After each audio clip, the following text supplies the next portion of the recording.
Talk to us about National Smart Home. National Smart Home. I'm dragging you guys with me. I think it's cool. You cool. don't have a choice.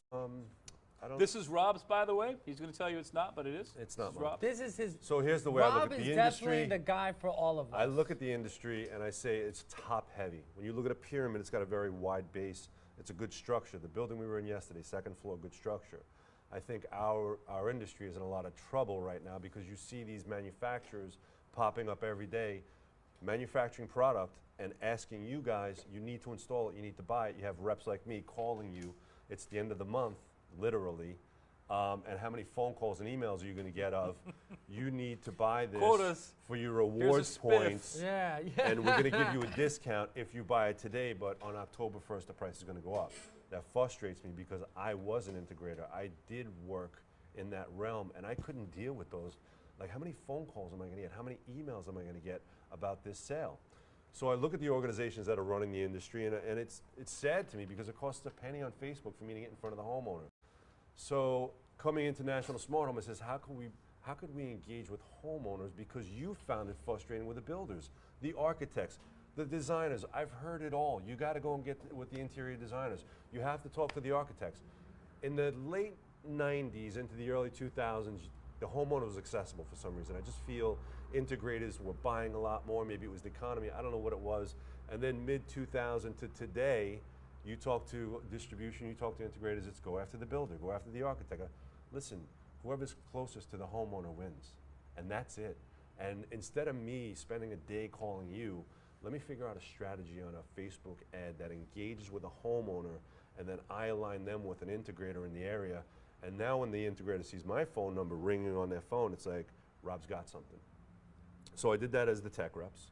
And then I was sitting again and I said, how do I get this to be, let's create a holiday. You hear the Hug a Lizard Day, or it's Teacher Day. National Dog Day. Right, listen, we all know these are silly things, but culture and society, I tell Theo all the time, we're a very pop Hollywood culture. So I said, let me create National Smart Home Day.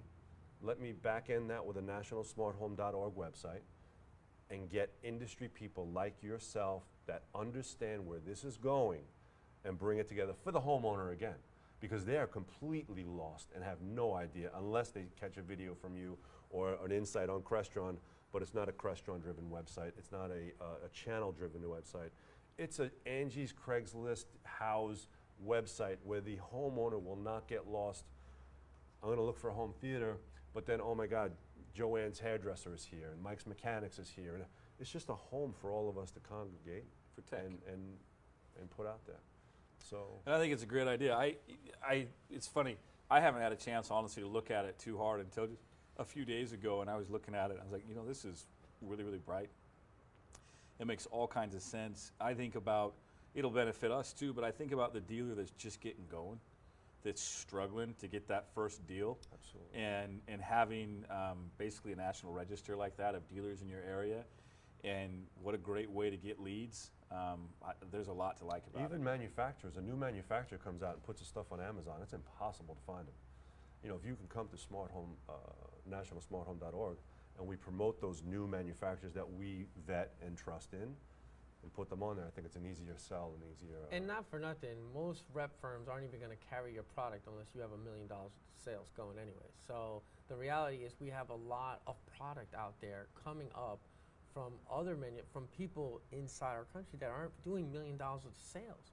It's still a good product. Yeah, they're amazing product, but they're just because there are some major players at the top that can eschew the perspective of what everything is. And but at the same time, we do need to support these people, and I think having something like National Home, we can start possibly trying to push more into these products and showcasing them, talking about them, and having a conversation. Well, so, like National Smart Home. National Smart Home. Yeah. Which I think is brilliant. I think it's cool. I think it's going to be a lot of fun. I'm happy to be a part of it. I think you don't compete. You know, don't compete with the guy in Utah. We got to go to the think tank. Dude, let's go.